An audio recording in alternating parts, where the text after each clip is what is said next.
자, 오늘 하나님의 말씀의 제목 다 같이 읽습니다. 시작. 하나님을 멀리하게 하는 것들. 하나님을 멀리하게 하는 것들. 자, 제가 그럼 질문이 있죠. 여러분은 하나님을 멀리하게 하는 것들이 무엇이라고 생각하십니까? 여러분을 보면 돼요. 여러분이 하나님께 더 가까이 갈 수 있는데 그것이 자꾸 나를 갖다가 더 멀게 하는 것들이 있어요. 뭐가 있을까요? 한번 생각해 보세요. 뭐가 있습니까? 믿지 않는 가족일 수도 있어요. 믿지 않는 가족이 나 교회 가는 거 못하게 하고 방해할 때도 있고요. 생업일 수도 있어요. 생업이 주일날도 생업을 지켜야 하는 상황들이 벌어져서 나를 갖다가 하나님부터 멀어지게 하기도 합니다. 세상에 많은 유혹들이 나를 그러기도 하고 나의 마음에 있는 성품들, 게으름이나 나태함 같은 것들, 또 어떤 유혹들 때문에 내가 계속 마음을 빼앗겨서 호기심 같은 그런 마음의 성품 때문에 그래서 하나님으로부터 멀어질 수도 있죠. 여러분 왜 하나님으로부터 멀어지십니까? 사실은 나의 것이 커서이죠. 하나님보다 내 것이 더 소중하고 하나님보다 내 삶이 더 귀하고 하나님보다 내가 가진 것들이 더 중요하고 즉 하나님보다라고 하는 생각 때문에 하나님으로부터 멀어집니다.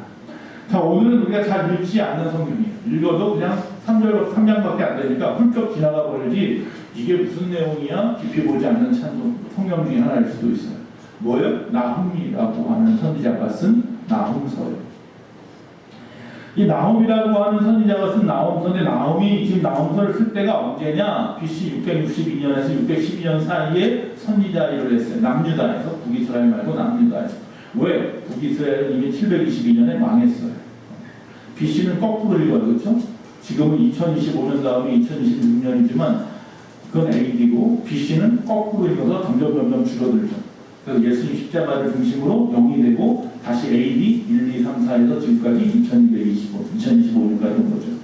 그러니까 722년에 북이스라엘은 아수르한테 망했고 남유다는 586년에 아수르한테 망하는 게 아니라 아수르를 또 멸망시킨 바벨론, 메데바사라고 하는 이 바벨론한테 망하게 됩니다. 그래서 남유다는 잡혀가죠. 70년 동안 포로 생활을 하게 되죠. 그때 마지막 왕이 우리가 시드기야 왕, 두 눈이 뽑혀서 끌려가죠. 그 시드기야 왕의 아버지가 요시아예요. 요시아에게 아들들이 있어요. 요아스도 있고 이 시드기야도 있고 그 세 명의 아들이 왕을 해요. 그리고 그 왕 중에 한 명의 아들이 또 왕을 해요. 그러니까 요시아 왕은 선한 왕이에요. 착한 왕인데 그만 전쟁에 나가서 죽죠. 그 애국이 북쪽을 쳐들어가고 있는데 그걸 막아보겠다고 괜히 자기 나라 못 지나가 이랬다가 전쟁에서 무기토 전쟁에서 죽임을 당하죠. 자, 그 무기토 전쟁을 우리가 보통 아마겟돈 전쟁이라고 말하기도 하죠. 마지막 요한계시록의 비유가 그 사건이죠. 자, 어쨌든 요시아 같은 선한 왕이 죽고 난 다음에 그 다음의 왕들은 흔들립니다. 사람을 의지합니다. 그래서 애국을 의지하기도 하고 친애국주의 또 친바벨론주의를 하기도 하고 결국 하나님을 의지해야 될 하나님의 백성이 사람을 의지하면서 점점 망해갑니다. 그리고 결국 시드기야 왕 때 망하게 되는 거예요. 그래서 뭐가 끝나요? 성경의 구약이 끝나죠. 그래서 바벨론에 멸망하고 그들이 70년 후에 회복하고 그래서 성전을 다시 회복하는 수르바벨의 성전이 회복되어지고 느헤미야가 세 번째로 돌아와서 성벽을 쌓고 예루살렘 성을 건설하고 그래서 다시 새로운 시대가 시작되는 것처럼 그렇게 구약이 끝납니다. 그리고 신약에 넘어오면서 중간에 400년이 있는데 그 400년에는 우리가 잘 아는 알렉산더가 쳐들어오기도 했고 로마가 쳐들어오기도 했고 물론 중간에 100년 정도는 그들이 독립하여서 얻은 시간도 있고 하스몬 왕조라고 해서 그리고 난 다음에 예수님이 오십니다. 예수님이 어두운 시대 로마의 포갑 속에 있을 때 예수님이 오십니다. 그래서 신약이 시작합니다. 그 중에 이 나움은 뭐라고요? 요시아 왕, 선한 왕 때 왕이에요. 그런데 왕은 선하고 왕은 종교개혁을 막 일으키고 있지만 사실 그 민족은 점점 쇠퇴하고 있었어요. 세상을 갖다 바라보는 거예요. 세상 유혹을 이기지 못해요. 하나님보다 세상을 더 좋아해요. 그래서 하나님을 멀리하기 시작합니다. 그래서 이 나움은 그 당시에 가장 강력한 나라, 아직은 바벨론은 강력하지 않아요. 조그만 변방의 나라예요. 아주 강력한 나라, 이 아수르, 시리아라고도 하고 아시리아라고도 하는 이 강력한 나라, 이 아수르가 멸망할 것에 대해서 예언합니다. 그 멸망에 대한 예언이 나훔서예요. 아니 뜬금없지요 사실은. 아니 생각해보세요. 우리는 지금 유다민족이에요. 유다민족에 대한 예언만 하면 되는데 굳이 왜 남의 나라 이야기까지 그것도 성경에다 썼을까요? 이 아수르는 어쩔 수 없이 북이스라엘을 멸망시킨 나라이고 남유다를 괴롭혔던 나라이기 때문에 그들과 관여할 수밖에 없어요. 우리가 우리나라에서도 저 멀리 있는 뭐 아이슬란드 뭐 이런 나라들, 아일랜드 뭐 이런 나라들에 대해서 깊이 관여 안 하죠. 그러나 우리나라 바로 옆에 있는 일본이나 중국이나 뭐 대만이나 이 주변에 있는 나라들은 우리가 끊임없이 러시아나 이런 나라는 관심이 있어요. 그렇죠? 끊임없이 바라봐야 한다는 말이죠. 그래 바로 그런 의미가 있어요. 그래서 이 나훔은 그 당시에 가장 큰 나라였던 아수르를 갖다 이야기하는 거예요. 물론 이 나훔이 아수르에 대해서 이야기하기 전 100년 전에 100년 전이면 다시 700몇 년도 넘어가는 거죠. 즉 북이스라엘이 아직 멸망하기 전에 요나라고 하는 선지자가 있었어요. 우리가 잘 알죠. 물고기 뱃속에 들어갔던 그 요나도 어디로 가라고 한 거예요? 하나님께서 니느웨로 가라고 한 거예요. 니느웨는 어디냐면 아수르의 수도예요. 아수르의 수도 니느웨로 가라고 했는데 가지 않고 어디로 갔다가 지중해로 가는 배를 타고 저 멀리 스페인에 있는 다시스로 가다가 풍랑을 만났고 그래서 물고기 뱃속에 들어갔다가 내쳐져서 그곳에서 나와서 회개하고 정말 다시 어디 가요? 니느웨로 가서 회개하러 외쳤더니 그 백성들 거긴 가축들까지도 다 죄를 다 뒤집어 쓰고 하나님 앞에 회개하더라. 그래서 그들이 하나님으로부터 구원을 받았던 일이 있었어요. 100년 전에. 근데 그들이 그 이후에 하나님을 갖다가 믿지 아니하는 나라이다 보니 그것을 잊어버리고 시간이 지나면 점점 더 악해져서 그 마음에 욕심이 생겨서 주변 나라를 침공하기 시작하는 거예요. 그게 100년 후에 바로 오늘 사건이에요. 그래서 나홈이 아니 100년 전에 요나 때 하나님께서 회개해서 시간을 벌어줬더니 너희들에게 기회를 주었더니 하나님을 믿지 아니하고 다시 너희의 이방신을 섬기며 또 너희들이 그 악하고 포악한 마음으로 주변 나라들을 괴롭히니 하나님이 너희를 정령 멸망시킬 것이다. 다시는 일어서지 못할 것이다. 그 이야기가 나훔서예요. 나훔서 안에는 그래서 왜 아수르가 멸망했는지에 대한 내용을 쭉 펼쳐놔요. 옆에 나라가 왜 멸망했는지가 왜 중요하냐면 내 모습을 거기에다가 반면교사 삼으려는 거예요. 나는 그렇게 하지 말아야지. 우리 안에 또 그와 같은 모습이 있지 않을까? 그렇다면 그 모습들을 나는 버려야지. 그 교훈이 되기 위해서 실제적인 나에게 교훈이 되어서 나는 그와 다른 모습으로 하나님을 철저하게 섬기며 살아가기 위해서인 거예요. 자, 이처럼 아수르라고 하는 나라가 그렇게 강대한 나라였는데 그 강대함이 얼마 시간도 가지 아니하고 갑작스럽게 바벨론에 의해서 멸망해요. 오래 갈 줄 알았는데 몇백 년 갈 줄 알았는데 몇십 년 만에 없어져 버려요. 그게 바로 아수르예요. 즉 그들에게 위기가 왔어요. 그들의 위기는 종교적인 위기죠. 사실 믿음에 대한 위기죠. 하나님을 갖다 잘 믿으라고 했는데 그러지 못했던 거죠. 결국 종교적인 위기를 갖다 잘 관리하지 못함으로 말미암아 아수르가 멸망한 것처럼 북이스라엘도 그렇게 해서 멸망했고 남유다 너희들도 그럴 수 있다라는 거예요. 그래서 정말 그렇게 됐고 바벨론에 의해서. 본문에서 이처럼 우리가 무엇인가 반가해서는 안 되는 것들이 있어요. 내가 신앙생활을 열심히 해야지, 잘해야지, 하나님을 기쁘시게 해야지 마음을 먹고 철저하게 신앙생활을 하려고 다짐을 하면서도 자꾸 어떤 것에 걸려서 넘어지잖아요. 계속 걸려서 넘어져요. 또 시간이 지나고 나면은 또 회개할 일이 많아요. 또 회개하고 하나님의 말씀대로 살겠다고 하지만 또 시간이 지나면 또 회개할 일들이 많아. 우리 자꾸 무엇인가 놓치고 있는 게 있는 거예요. 그걸 오늘 좀 생각해 보자는 거예요. 여기 나와 있는 이 아수르의 성 니느웨가 왜 망할 수밖에 없었는지를 보자는 거예요. 그들의 발목을 자꾸 넘어뜨리는 것들이 무엇인지 세 가지의 말씀을 볼 건데 우리도 좀 생각해 보자는 거죠. 3장 전체를 보면 그런 내용입니다. 이제 니느웨를 도울 자가 아무도 없고 피난처를 찾아보아도 없고 산성은 너무나 약하고 장정들은 여인같이 되었고 마치 메뚜기들이 다 먹어치우듯이 누치들이 먹어치우듯이 그렇게 무섭게 불길이 일어나고 또 상인들과 방백들은 어디로 날아갔는지 모르게 그렇게 날아가 버렸고 이제 너희가 혼자 남았다. 홀로 남았다. 그 내용이 니느웨에서 3장에 나오면서 3장에 나와 있는 거예요. 그러나 더 무서운 것은 본문에서 이러한 결말들은 모든 자가 기뻐한다는 거예요. 즉 다시 말하면 니느웨가 멸망한 것을 주변 나라들이 안타깝게 생각하는 나라가 한 나라도 없어요. 다 뭐예요? 기뻐하고 박수치는 거예요. 왜? 끊임없이 주변 나라들을 괴롭힌 나라인 거예요. 친구 삼은 나라가 하나도 없네? 네, 어떻게? 여러분 혹시라도 여러분이 어려움을 당했을 때 여러분에게 손을 내밀 수 있는 사람이 몇 명이나 있습니까? 아니 나 잘 될 때 말이야. 잘 될 때야 다 도와달라고 그러고 뭐 다 이렇게 다 찾아오겠죠. 그러나 나 잘못되고 지금 어려웠을 때 정말로 돈 얼마라도 가지고 와서 나를 도와주겠다고 하는 사람이 얼마나 있습니까? 오히려 뒤에서 박수 치는 거 아니에요? 아이고 잘 됐다면.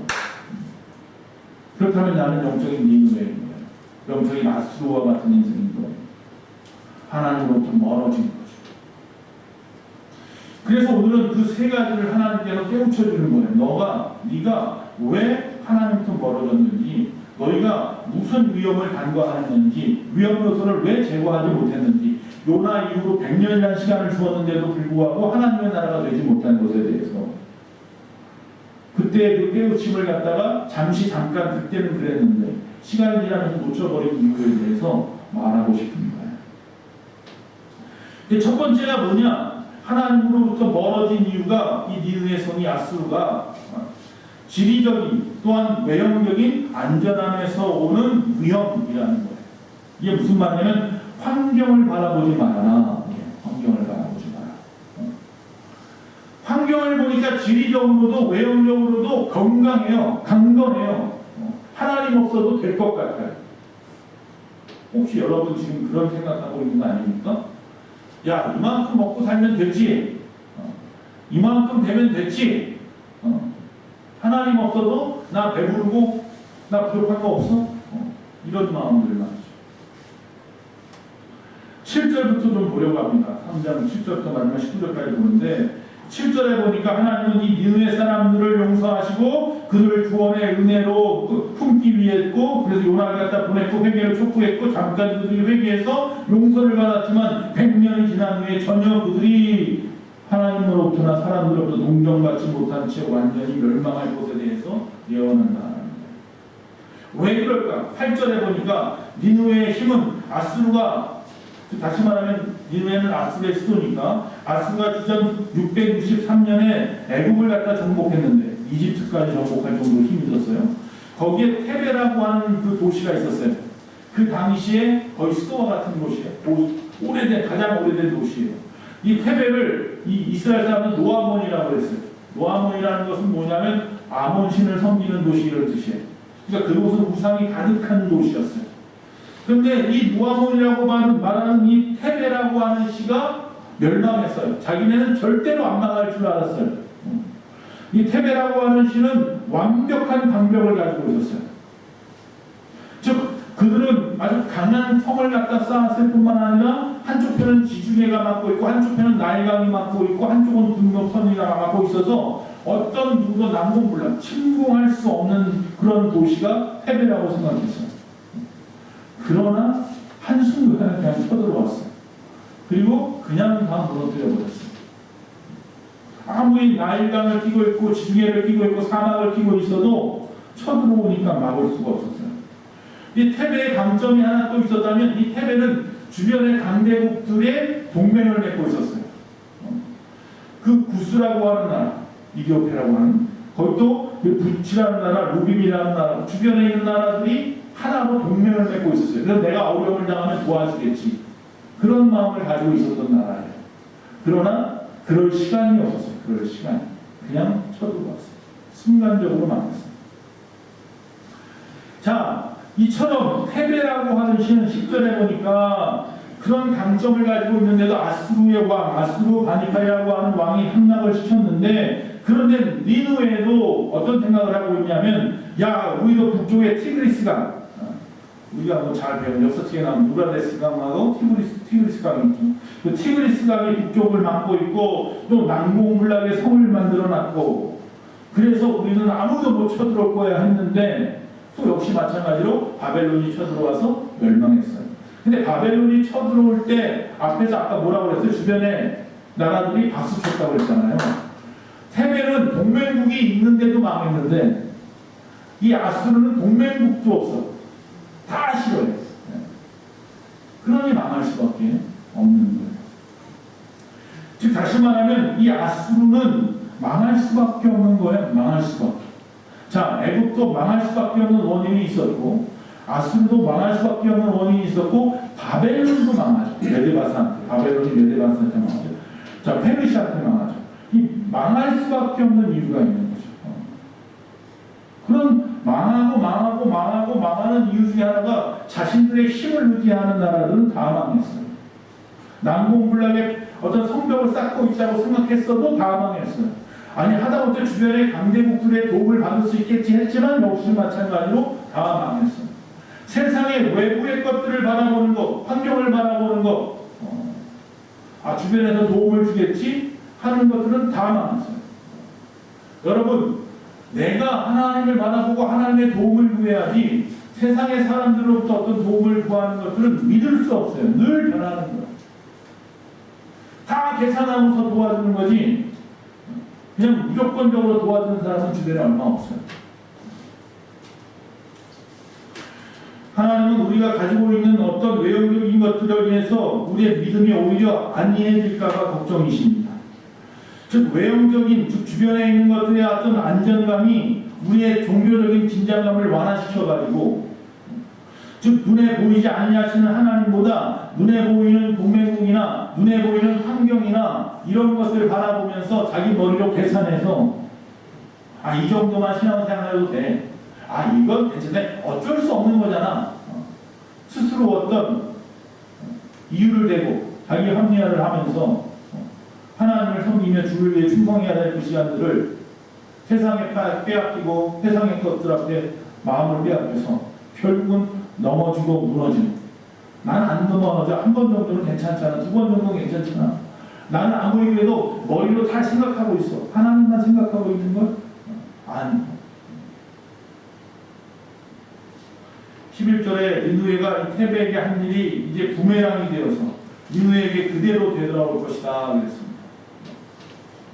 너희가 애국을 멸망시켰지. 애국을 멸망시켰던 그 모습 그대로 니느웨 너희도 망할 거야. 니느웨를 멸망시켰던 바벨론 너희도 그대로 망할 거야.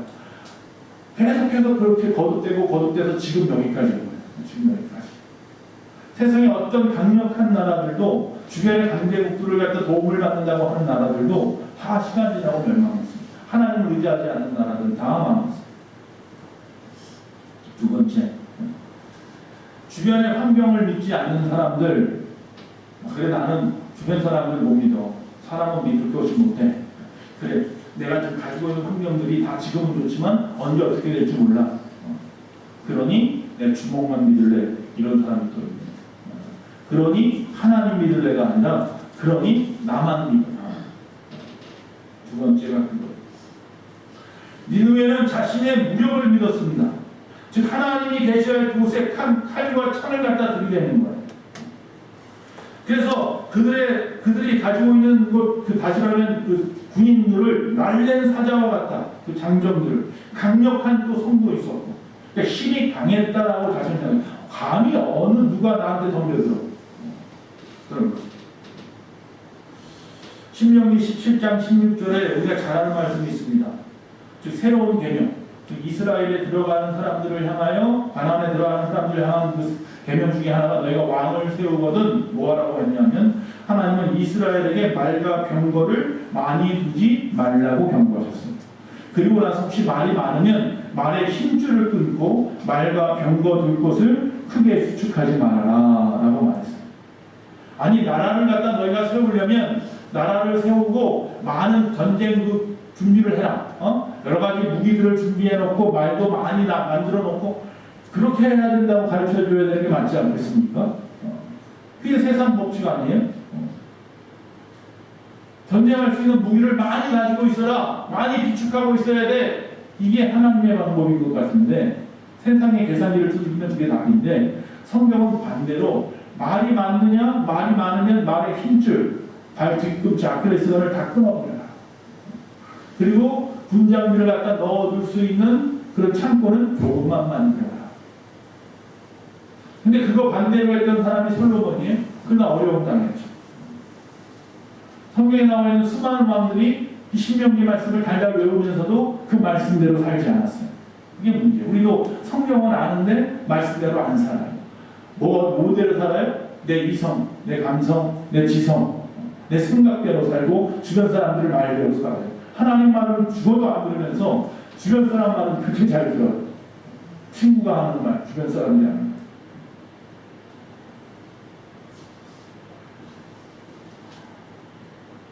여러분, 구약에 나오는 이스라엘의 모든 전쟁을 가만히 보십시오. 처음부터 시작해서 마지막까지 모든 전쟁들을 보면 하나님의 간섭하심이 없는 전쟁은 없습니다. 즉 결국 말하면 하나님이 간섭하신 전쟁들만 승리했습니다. 자기 힘으로 나가서 어떻게 해보려다가는 다 망했습니다. 법궤 들고 나갔어도 망했습니다. 하나님이 함께하지 않았으면 하나님의 인재를 상대하는 법궤만 나가도 이길 줄 알았는데 망했습니다. 전쟁에서 다 패했습니다. 하나님이 함께 하실 때만 이겼습니다. 할 수 없는 것 같은데 말도 안 되는 상황인데도 하나님이 함께 하시면 늘 이겼습니다. 홍해를 다루잖아요. 홍해 앞에서 적진이 쳐들어오고 우리는 전쟁할 수 있는 무기가 아무것도 없고 남녀노소 어린아이가 다 있는데 노이들도 그런데 우리가 어떻게 저들과 싸울 수 있을까? 그러나 그들은 하나님이 함께 하신다는 확신이 있었어요. 무엇 때문에? 불기둥과 구름기둥 때문에. 불기둥과 구름기둥 홍해 건너가서 있는 게 아니라 그 전부터 있었어요. 자, 그들은 하나님이 우리와 함께한다는 확신이 있어요. 특별히 누가? 지도자라도 그래야지. 그래서 그가 두 손을 들고 한쪽에 지팡이를 들고 외치니까 하나님이 들으시고 어떻게? 홍해가 갈라지고. 홍해가 안 갈라졌나? 거기를 지나가고 났더니 뒤쫓아오는 군대는 거기 전부 다 스몰되어 버리고. 그래야 하나님이 함께 하시면 우리가 상상할 수 없는 방법으로 하나님이 성경에 우리가 도와주시더라고요. 이스라엘은 한 일이 뭐밖에 없어요? 믿음밖에 없어요. 믿는 것. 근데 우리 그것도 못해. 믿는 것도 못해. 당장 눈앞에 보여지는 것 현상 때문에 두려워서 못 믿지. 당장 내가 죽게 생겼는데 어떻게 가게문을 안 열어? 당장 어떤 문제가 일어나지 않을 것 같은데 뭐 가실 거 주의 좀 한 번 정도 어기면 어때? 눈에 보이는 것 가지고 우리는 생각하고 그런다. 성경은 그러지 말라. 너 힘을 믿지 마라. 하나님의 힘을 믿어라. 그래서 홍해가 갈 때 출애굽기 14장 13절에 이렇게 말합니다. 너희는 두려워 말고 가만히 있어. 여호와께서 오늘날 너희를 위하여 행하시는 구원을 보라. 그렇게 외치고 모든 사람들을 모아서 기도했단 말이에요. 누가? 모세가. 제가 대단한 믿음이에요. 그 60만이나 되는 많은 사람을 뒤에다 다 세워놓고 저 뒤에서 막 적신 소리가 막 말박은 소리가 벌써부터 막 들리기 시작하는데 홍해 앞에 서가지고 두 손을 들고 갈라지려고 외치면 하나님 도와줘요. 만약에 안 갈라졌으면 그 자리에서 맞아 죽었죠. 그런데도 담대하게 하나님 앞에 믿음으로. 왜? 내가 가진 게 없으니까. 내가 힘이 없으니까. 하나님밖에 그 당시에 믿을 수 있는 게 아무것도 없으니 하나님 앞에 두 손 드는 거예요. 그러니까 우리가 힘이 많으면 하나님을 안 찾아요. 내가 해보려고 해요. 내가. 그러다가 망하는 거야. 성경에 보니까. 그러다가 망해. 내 힘으로 해보려다가 망하는 거예요. 12절에 보니까 적들이 공격을 감행해 오니까 니느웨는 자기의 모든 산성이 허약해져 있는 것을 발견하게 됩니다. 그래서 봄에 맺히는 무화과 나무에 처음 익은 열매 해나라고 하는데 이 나무를 살짝 흔들기만 해도 우수수탕에 다 떨어지는 열매가 떨어지는 것처럼 이 백성들이 적진이 막 쳐들어오는 소리에 겁이 먹어가지고 벌써 다 죽은 거예요. 마음이 우수수 떨어지는 저 나무 열매처럼 말이에요. 마음이 다 떨어져 있어요. 또 뭐라고 말합니까? 이 니느웨 성의 침략자들이 발 앞에 싣고 아주 빠르게 무릎을 갖다 꿇게 되었다라는 거예요. 이 사건은 주전 612년 정말로 성경에 나와 있는 이 야홈서에 나와 있는 이 말씀대로 그대로 다 이루어집니다. 13절에 보니까 앞에서 말했던 장정들, 용사들, 그 많은 힘의 원천, 그 군인들 다 뭐같이 되었다고요? 이런 표현하면 좀 그렇지만 여자같이 되었다라고 선포합니다. 싸워보지도 않고 전부 다 겁먹어서 아무것도 못하고 있는 표현을 그렇게 연약해졌다는 거죠. 14절에 보니까 니느웨가 아무리 스위책을 찾아서 애를 써도 여호와의 심판을 막을 도리가 결코 없더라. 15절에 보니까 모든 방비의 노력이 수포로 돌아가고 이윽고 불과 칼을 동반한 재난이 니느웨를 강타했다. 그래서 시내로 들어온 적군들, 즉 어느 시내, 니느웨 성 시내로 적군이 들어왔어요. 성문을 보리에 부시고 쳐들어 왔어요. 시내 안으로 들어온 그 적군들의 많은 사람을 칼로 살익하더라. 그 군대는 마치 온 삼의 농작물을 완전히 다 먹어치우는 뭐와 같았다? 느치와 같았다. 메뚜기 떼처럼 말이야. 곤충떼가 와 몰려와서 한번 지나가 버리면 남아있는 농작물이 하나도 없는 것처럼 적군이 그렇게 와 하고 몰려 들어왔어요. 얼마나 무서울까요? 그렇게 힘세다고 생각했는데 군인들은 벌써부터 조조조 쫄아가지고 이미 다 쫄아가지고 싸울 생각도 못하고 있어. 단단히 다 떨어졌기 때문에. 내가 가지고 있는 힘이 아무리 강하다 해도 그런 거예요. 하나님 앞에는 정말 후 불어버리는 아무것도 아니에요. 메뚜기한테도 져요. 그때는. 메뚜기만도 못한다. 내 힘. 세 번째, 나는 힘이 없어. 나는 좋지 못한 환경 속에서 살았어. 그러나 지금 나는 돈이 있어. 이런 사람도 있어요. 재물이면 될 거야. 재물이 과도한 것도 사실은 하나님을 멀리하는 문제, 위험이 됩니다. 돈 많이 가지고 있어서 죄짓지 않고 하나님 앞에 그것 가지고 충성하며 헌신하며 살면 좋겠지만 그렇게 사는 사람이 얼마나 있던가요? 성경에. 아니 성경이 아니라 우리 주변 역사 속에서. 물론 몇몇 사람들이 있어요. 그러나 그 몇몇 사람들도 사실 돈을 모으기 위해서 죄도 많이 지었고 자기를 드러내기 위해서 하나님 앞에 드리기도 하고 그래요. 정말로 물질이 많아서 신앙생활 잘하는 사람보다 물질이 많아서 신앙생활 안 하는 사람이 더 많아요. 물질 없을 때는 교회 나와서 나 좀 살려다세요. 엉엉 울고 난리친다. 한나처럼 눈물을 흘리고 술 취한 여인처럼 그렇게 꽉꽉거렸는데 물질이 조금 생기니까 언제 그랬냐는 듯이 물질 쓰기 바쁘고 세상 것 하기에 바쁘고 좋은 옷, 좋은 집, 좋은 거 먹으러 다니고 16절 그 나오는 그래서 다시 또 느치 이야기를 합니다. 수많은 상인들 이 니느웨 성은 강한 성이에요. 그래서 수많은 상인들이 무역을 하러 왔습니다. 그러다 보니까 엄청나게 돈이 그곳에 쌓이게 됐던 거예요. 그 상인들의 채소밭을 죄다 갈아먹는 그 많은 느치떼와 같이 그들의 모든 금은 보화가 그렇게 다 빼돌려졌어요. 다 빼앗겼어요. 아무것도 아니구나. 난 이 금은 보화가 나를 좀 지켜줄 줄 알았더니만 아무것도 못해. 다 빼앗기기만 해.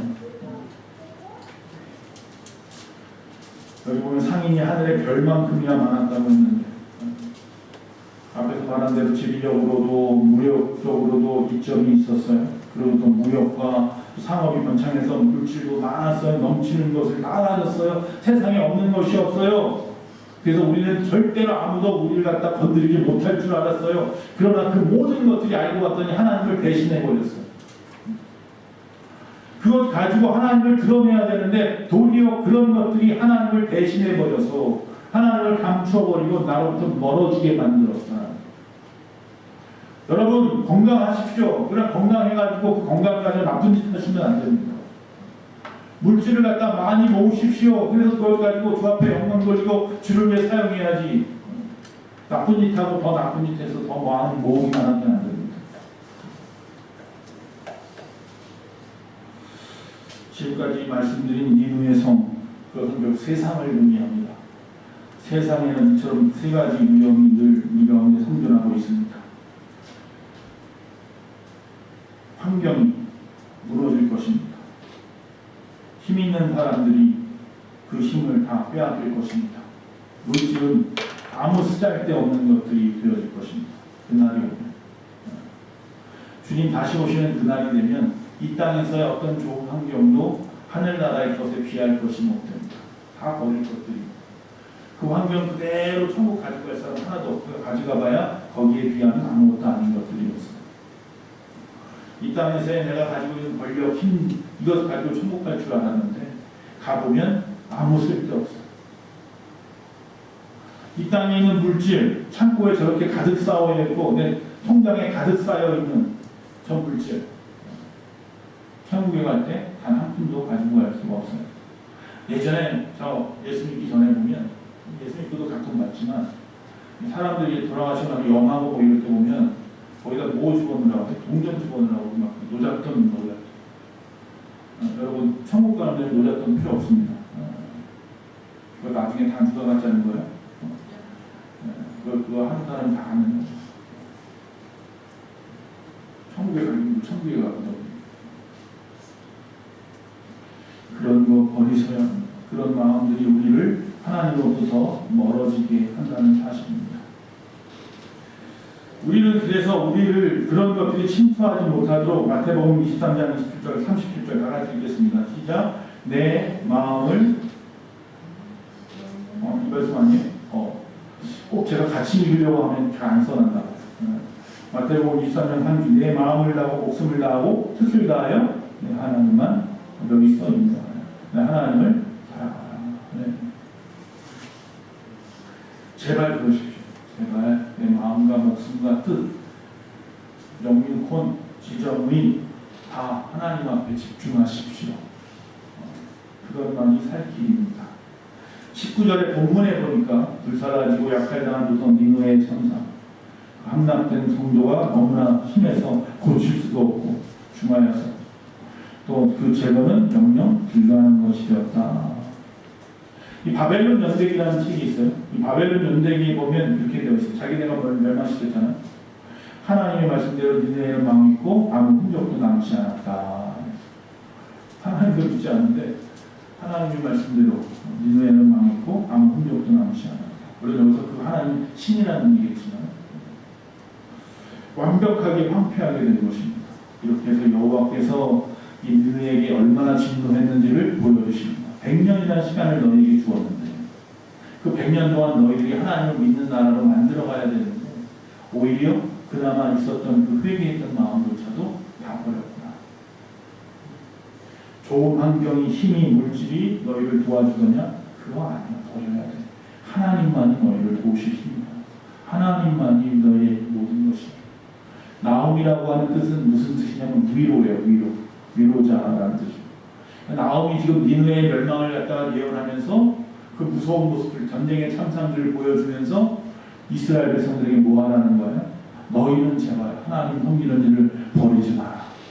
저 북이스라엘처럼 저 니느웨처럼 하나님을 제발 좀 잘 섬겨라. 그들은 하나님을 섬겼다고 했으면서도 그 약속을 저버리고 자기 힘만을 의지하다가 주변 강대국만 의지하다가 물질만 의지하다가 결국 적골나지 않았느냐.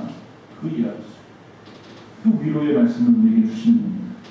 요나의 경고와 또 그 모든 것 가운데 회개하는 자들을 회복시키는 하나님에 대한 위로를 말씀하고 있는 겁니다.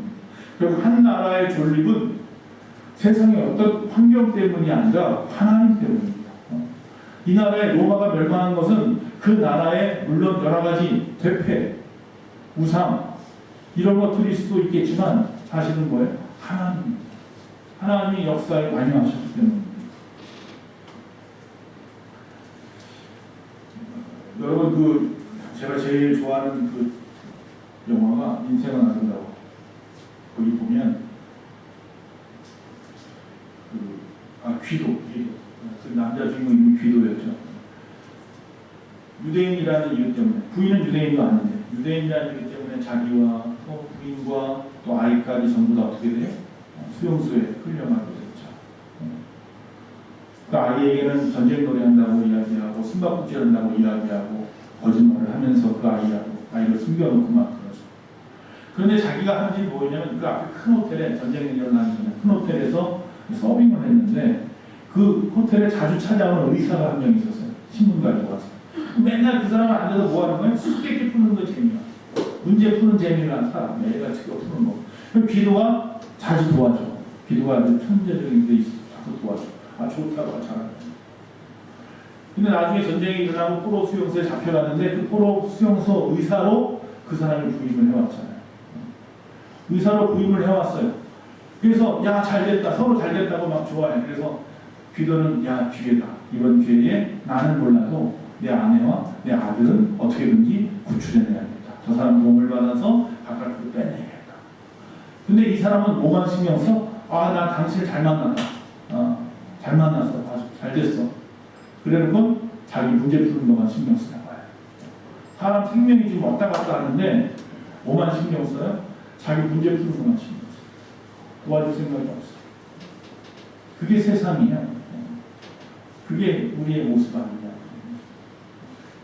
다들 자기 일에 한눈판을 지금 세상이 어떻게 돌아가도 상관없어요. 지금 300명이 넘는 사람이 지금 미국에서 지금 우리나라 사람들이 감금되어 있는데 벌레가 막 나오고 막 난리 되잖아요. 그럼 교도소만도 못한 곳에 지금 300명이 착고에 끌려서 다리까지 묶여가지고 앉아있는데 나라에 지금 어떻게 하고 있는지 모르겠어요. 얼마나 신경 써서 그 사람들을 구해낼지.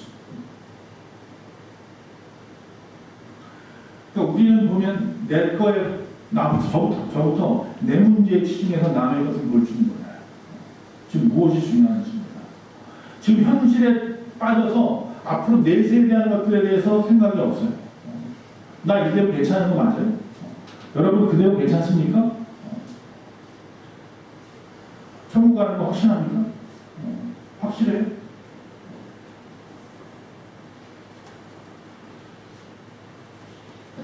말씀을 이제 맞춰가야 될 것 같습니다. 하나님을 무시한 채 그렇게 해서 이렇게 놓은 세속적이고 물질적인 번영은 결국 오래가지 못합니다. 인류 역사는 하나님께서 그분의 공의로 주관하고 있다는 것을 늘 우리에게 말씀하고 보여주십니다. 역사 속에서.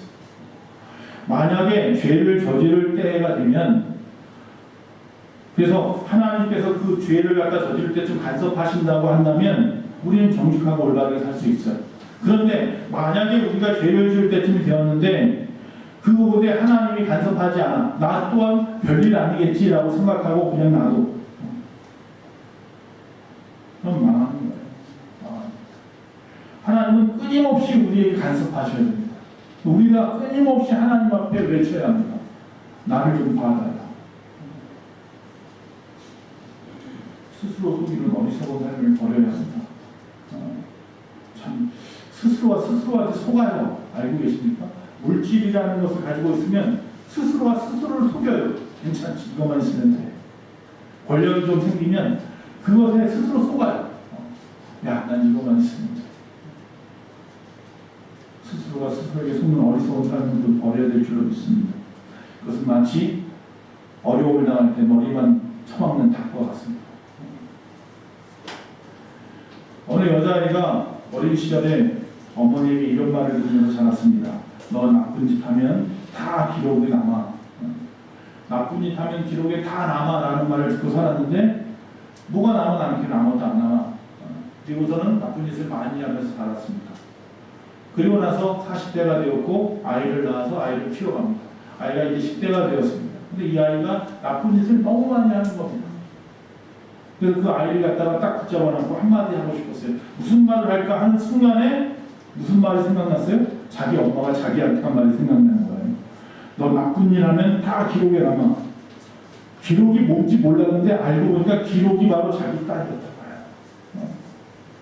자기 자녀가 바로 기록이. 너 나쁜 짓 하면 나만 나쁜 짓 할게. 자식한테. 내가 나쁜 짓 많이 사기도 치고 도둑질도 하고 나쁜 짓 많이 해서 돈 많이 벌어가지고 너 줄 테니까 너는 착하게 살아. 그럼 그 아이가 착하게 살까요? 내가 나쁜 짓 한 거 전부 다 내 자녀의 얼굴에 그 모습 속에 다 기록으로 남는다. 죄에는 대가가 따르는 법이에요. 악을 심으면 악으로, 욕심을 심으면 욕심으로. 우리가 예수 믿고 회개했더라도 지금까지 지은 죄 이 부분에 대한 대가는 치러야 합니다. 회개했으니까 됐어. 그거 아니라고 제가 몇 번씩 얘기했잖아요. 회개했으면 됐어. 그러면 성경에 보면 우리가 죄에 대한 속죄제만 하면 되지 속건제는 왜 드립니까? 속죄제는 내가 죄 지은 것에 대한 회개라면 속건제는 남에게 해를 입혔던 것들을 다 갚아주는 거란 말이에요. 성경에서 그렇게 하라고 그러는데 우리는 사람 죽여놓고 나는 회개했으니까 예수 믿었으니까 됐어. 그 미안이라고 하는 영화에 나오는 장면이잖아요.